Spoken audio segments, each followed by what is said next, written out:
Você já ouviu falar que ao chegarmos aos 80 anos, nosso corpo pode perder até metade da massa muscular que tínhamos na juventude? Essa condição é chamada de sarcopenia, ou perda muscular relacionada à idade. Atualmente, ela afeta mais de 50 milhões de adultos mais velhos em todo o mundo, silenciosamente tirando a capacidade de viver de forma independente de milhões de pessoas. Somente nos Estados Unidos, mais de 300 mil hospitalizações de idosos por ano são causadas por quedas diretamente ligadas à fraqueza muscular. Mas aqui está o que surpreende os cientistas. Perder massa muscular com o envelhecimento não é algo temos que aceitar como inevitável. Segundo um estudo publicado no Journal of Physiology, existe um grupo de pessoas na faixa dos 70 e 80 anos que ainda mantém a força, a flexibilidade e até o formato corporal de alguém décadas mais jovem. Essas pessoas sobem escadas com facilidade, levantam-se sem ajuda e chegam até a superar pessoas com metade da sua idade em testes físicos. Quem são elas? São conhecidas como superidosos, adultos mais velhos que vivem de forma forte, ativa e totalmente independente mesmo após os 90 anos. E o segredo deles? Não está nos genes, mas sim nos seus hábitos diários. Pesquisadores da Clínica Mayo identificaram 7 hábitos fundamentais que podem desacelerar ou até reverter a perda muscular relacionada à idade. No entanto, 93% dos adultos mais velhos nunca sequer ouviram falar deles. Na verdade, o hábito número 7, baseado em pesquisas da Escola de Medicina de Harvard, pode até ajudar a reconstruir massa muscular perdida, mesmo aos 70 ou 80 anos. O problema é que os médicos quase nunca falam sobre isso durante as consultas de rotina com idosos. Ainda pior, muitas das dicas de saúde mais comuns atualmente vão contra o que a ciência moderna diz ser necessário para manter a força com o passar dos anos. E aqui vem a parte chocante. Talvez você esteja cometendo esse erro todos os dias sem perceber. Mas ao fazer uma mudança simples, pode notar uma grande diferença entre viver com força e independência ou passar a depender de ajuda diária à medida que envelhece. Antes de começarmos, conte pra gente nos comentários de onde você está assistindo. E se esse conteúdo for útil, curta o vídeo e se inscreva no canal para não perder outros conteúdos importantes voltados para a saúde dos adultos mais velhos. Agora sim, vamos conhecer os 7 hábitos de ouro que podem ajudar você a manter seus músculos fortes e a viver uma vida saudável e independente, mesmo nos seus anos mais avançados. O primeiro hábito é a exposição a estressores horméticos, ou seja, formas de estresse que são benéficas para o corpo. Pode parecer surpreendente, mas muitos octogenários fortes e cheios de energia se expõem regularmente a esse tipo de estímulo. A hormese é o fenômeno em que uma pequena dose de algo estressante ou até prejudicial pode, na verdade, trazer benefícios ao organismo, enquanto doses maiores causam danos. Em outras palavras, o que não mata, fortalece, especialmente quando se trata de músculos. Pesquisas do Buck Institute for Research on Aging mostram que a exposição de curto prazo a certos estressores pode ativar mecanismos celulares poderosos de defesa que ajudam a preservar e até aumentar o crescimento e a função muscular. Mesmo em pessoas acima dos 80 anos, um dos estressores mais comuns usados por superidosos envolve a variação de temperatura.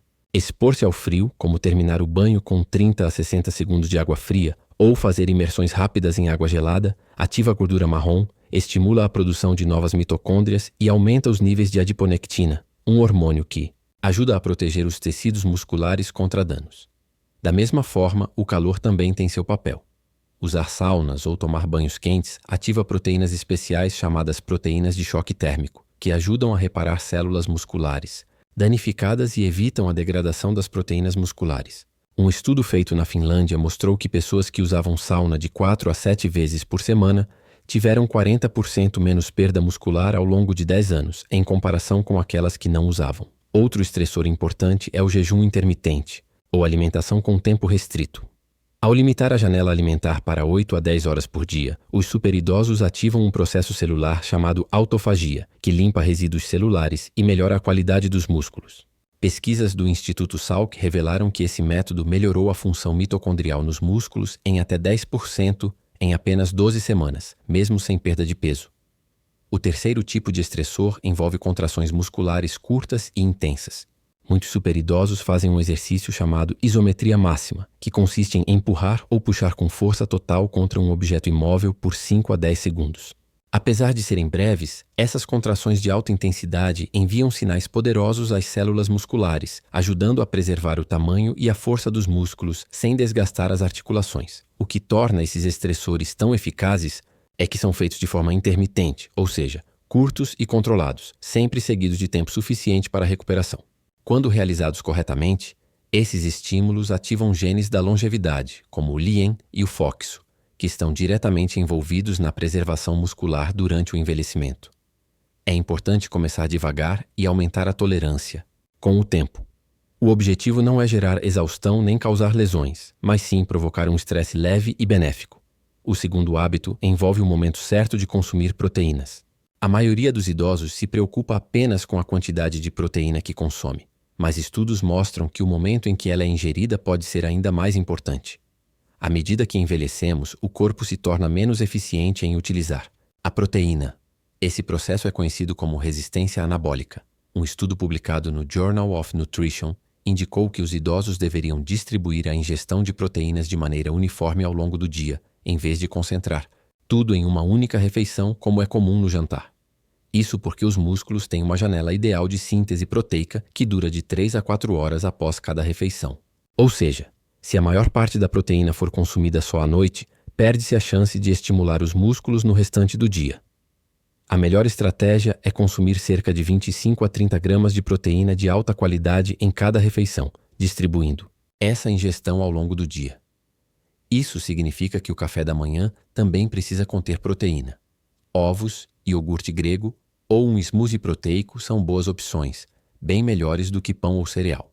O almoço e o jantar devem seguir o mesmo padrão, incluindo alimentos ricos em proteína como carnes magras, peixes, leite, derivados ou proteínas vegetais como feijão e lentilha para quem é vegetariano. Somente essa mudança no horário do consumo de proteína pode aumentar a síntese proteica muscular em até 25%, mesmo sem alterar a quantidade total ingerida. Em um estudo de 12 semanas realizado na Universidade do Texas, participantes que adotaram esse hábito ganharam em média meio quilo de massa muscular, sem mudar nada na rotina de exercícios ou estilo de vida. A conclusão é simples. Não. Basta saber quanta proteína comer. O que define se seus músculos vão crescer ou se desgastar com o tempo é quando você a consome. O terceiro hábito trata da otimização da vitamina D. Mais de 80% dos adultos mais velhos têm deficiência dessa vitamina, que hoje é conhecida como a vitamina dos músculos. Esse tipo de deficiência tornou-se uma epidemia silenciosa entre os idosos, minando lentamente a força muscular. A vitamina D não é importante apenas para os ossos. Pesquisas da Universidade de Harvard mostram que ela ativa diretamente genes, responsáveis pela síntese de proteínas e pelo crescimento muscular. As células musculares possuem receptores específicos para a vitamina D, e quando esses receptores são ativados, estimulam os caminhos que constroem e mantêm os tecidos musculares. Um estudo publicado no JAMA Internal Medicine mostrou que idosos com níveis ideais de vitamina D tinham 25% mais força muscular em comparação com os que estavam deficientes. Esses indivíduos também apresentavam reflexos, equilíbrio e coordenação significativamente melhores, habilidades essenciais para prevenir quedas. Os superidosos que mantêm força e vigor até os 80 anos quase sempre têm níveis ideais de vitamina D, geralmente acima de 40 nanogramas por mililitro. Enquanto isso, a média entre os idosos fica abaixo de 20, um nível considerado gravemente deficiente. A luz solar pode ajudar a elevar esses níveis, mas a capacidade da pele de produzir vitamina D com a exposição solar diminui com o tempo. Aos 65 anos, a pele produz 50% menos vitamina D do que aos 20, o que faz com que a maioria das pessoas precise de suplementação. A recomendação padrão de 600 unidades internacionais por dia costuma ser insuficiente. Estudos indicam que idosos podem precisar de doses entre 2.000 e 4.000 unidades diárias para atingir níveis ideais, embora o valor exato deva sempre ser orientado por exame de sangue. É possível apoiar os níveis de vitamina D também por meio da alimentação, incluindo peixes gordurosos como salmão e cavala, gemas de ovos, laticínios fortificados e, sempre que possível, de 15 a 20 minutos de sol ao meio-dia, diariamente. É fundamental lembrar que a vitamina D funciona em conjunto com a vitamina K2, que direciona o cálcio para os ossos em vez de deixá-lo se acumular nas artérias. Sem K2 suficiente, tomar doses elevadas de vitamina D pode aumentar o risco de calcificação arterial, uma condição séria. A vitamina K2 está presente em alimentos fermentados, como o nato e certos vegetais em conserva. Alguns alimentos de origem animal contêm vitamina D, mas o ideal é conversar com seu médico e pedir um exame de sangue para verificar seus níveis atuais. O objetivo é manter esse valor acima de 40 nanogramas por mililitro, o que ajuda a se proteger e fortalecer seus músculos ao longo do tempo. O quarto hábito é o controle diário da inflamação. Adultos mais velhos, que são fortes e cheios de energia, têm algo em comum. Eles mantêm níveis muito baixos de inflamação no corpo. A inflamação crônica de baixo grau, conhecida como inflammaging, é uma das principais causas de perda muscular em pessoas idosas. Essa inflamação silenciosa ativa caminhos no organismo que aceleram a quebra das proteínas musculares, dificultando que o corpo consiga reconstruí-las. Além disso, ela bloqueia os sinais anabólicos, que normalmente estimulam o crescimento muscular após o exercício ou uma refeição rica em proteínas. Um estudo da Universidade Tufts descobriu que os idosos com mais inflamação perderam músculos 3 vezes mais rápido que aqueles com baixa inflamação, independentemente de quanto se exercitavam ou comiam. Os chamados superidosos seguem estratégias específicas para reduzir a inflamação. A primeira é priorizar um sono de qualidade. Dormir de 7 a 8 horas ininterruptas em um ambiente escuro ajuda-se a controlar os citocinas inflamatórios. Dormir mal pode aumentar esses marcadores em até 40%. Também é fundamental cuidar da saúde intestinal. À medida que envelhecemos, mudanças nas bactérias do intestino podem gerar inflamação sistêmica. Superidosos costumam consumir mais de 30 tipos diferentes de alimentos vegetais por semana, além de alimentos fermentados como iogurte, kefir e chucrute. Outro ponto importante é controlar a intensidade do exercício. Treinar em intensidade muito alta com muita frequência pode causar inflamação. Por isso, esses idosos preferem treinos moderados, com sessões intensas curtas, 1 ou 2 vezes por semana. Além disso, eles suplementam com compostos anti-inflamatórios, como o ômega 3, de 2 a 3 gramas por dia, curcumina do açafrão, alimentos ricos em polifenóis como frutas vermelhas, chá verde e azeite de oliva extra virgem. Um estudo publicado no American Journal of Clinical Nutrition mostrou que essa combinação reduziu marcadores de inflamação em 29% em apenas 12 semanas. Para acompanhar seu nível de inflamação, use o exame de sangue chamado PCR ultrassensível. Superidosos geralmente mantêm esse valor abaixo de 1,0 mg por litro, bem mais baixo que a média da população idosa. O quinto hábito é garantir a ingestão diária de vitaminas e minerais essenciais. Embora muita gente só se preocupe com proteínas, carboidratos e gorduras, os superidosos com força muscular excepcional prestam muita atenção aos micronutrientes, as vitaminas e minerais que apoiam diretamente a função muscular e a síntese de proteínas. Esses nutrientes agem como catalisadores, ajudando o corpo a tirar o máximo proveito da proteína ingerida e potencializando os efeitos do exercício. Sem eles, mesmo comendo bem e se exercitando, é possível continuar perdendo massa muscular com o tempo. Um dos principais é o magnésio. Pesquisadores da Universidade de Vermont o chamam de o eletrólito esquecido da saúde muscular. Mais de 7% dos idosos têm deficiência desse mineral, essencial para mais de 300 reações enzimáticas ligadas aos músculos. Um estudo de 2021 concluiu que adultos com níveis ideais de magnésio tinham 30% mais força muscular, melhor pegada e desempenho físico superior, mesmo com deficiências leves. Alimentos como vegetais verdes escuros, nozes, sementes e chocolate amargo são ricos em magnésio. Muitos superidosos também usam suplementos de formas bem absorvíveis, como magnésio, glicinato ou magnésio treonato. Outro suplemento importante é a creatina, e não é só para atletas jovens. Pesquisas mostram que a suplementação com creatina pode aumentar a massa muscular, a força e até a função cognitiva em idosos, com resultados superiores ao treino de força sozinho. Uma dose diária de 3 a 5 gramas aumenta a produção de energia muscular e cria um ambiente anabólico que favorece o crescimento e a manutenção dos músculos. A vitamina B12 também merece atenção. Com a idade, a capacidade de absorver essa vitamina diminui, principalmente por causa da redução do ácido no estômago. Medicamentos comuns como metformina ou inibidores de bomba de prótons agravam essa deficiência. A B12 afeta diretamente a produção de energia muscular e a função dos nervos. Superidosos costumam tomar a forma ativa dessa vitamina, chamada metilcobalamina, mais eficaz do que a versão mais barata, a cianocobalamina, presente na maioria dos multivitamínicos. Outros minerais importantes incluem zinco, selênio e cromo, que ajudam na síntese de proteínas e na sensibilidade à insulina. 2 fatores essenciais para que os nutrientes cheguem até os músculos. Um estudo grande da Universidade Tufts mostrou que idosos com níveis ideais desses minerais mantiveram 22% mais massa muscular ao longo de 5 anos, comparado com aqueles que tinham deficiência. Em vez de confiar em multivitamínicos genéricos, superidosos fazem testes específicos para identificar carências e suplementam de forma personalizada, atendendo às necessidades reais do corpo e evitando o desperdício de dinheiro com suplementos desnecessários. Claro, aqui está o texto reorganizado, com os timestamps removidos e formatado de forma clara e contínua. Hábito número 6. Proteger suas junções neuromusculares. A perda muscular nem sempre começa no músculo em si. Muitas vezes, ela tem início com a degradação da conexão entre os nervos e os músculos. Essas conexões são chamadas de junções neuromusculares, funcionando como tomadas elétricas que ligam o cérebro aos músculos.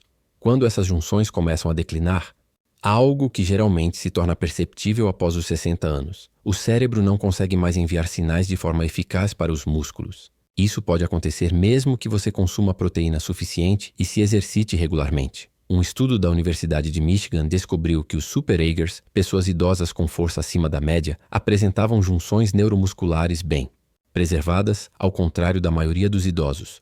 A boa notícia é que existem práticas específicas que ajudam a manter ou até restaurar essas conexões vitais. Prática 1. Movimentos que exigem precisão e coordenação. Atividades como Tai Chi, dança, tênis ou ping-pong fortalecem a sinalização neuromuscular de formas que a caminhada ou a musculação tradicional não conseguem. Um estudo de 2020, publicado no Journal of Physiology, mostrou que idosos que praticavam atividades baseadas em coordenação 2 vezes por semana preservaram suas junções neuromusculares 31% melhor do que aqueles que apenas faziam exercícios tradicionais. Prática 2. Suplementos direcionados para a saúde neuromuscular. Compostos que apoiam essas conexões incluem ácido alfa-lipoico acetil L-carnitina, ALC, que protege as conexões nervo-músculo contra danos oxidativos, benfotiamina, forma especial de vitamina B1, huperzina A, que aumenta a acetilcolina. O neurotransmissor que ativa os músculos superagers também praticam exercícios respiratórios que estimulam o nervo vago, responsável pela comunicação entre cérebro e músculos. Exemplo: respiração em caixa, box breathing. Inspire por 4 segundos, segure por 4 segundos, expire por 4 segundos, segure por mais 4 segundos, apenas 5 minutos por dia podem aumentar a ativação nervosa para os músculos em até 15%. A atividade mental também desempenha um papel.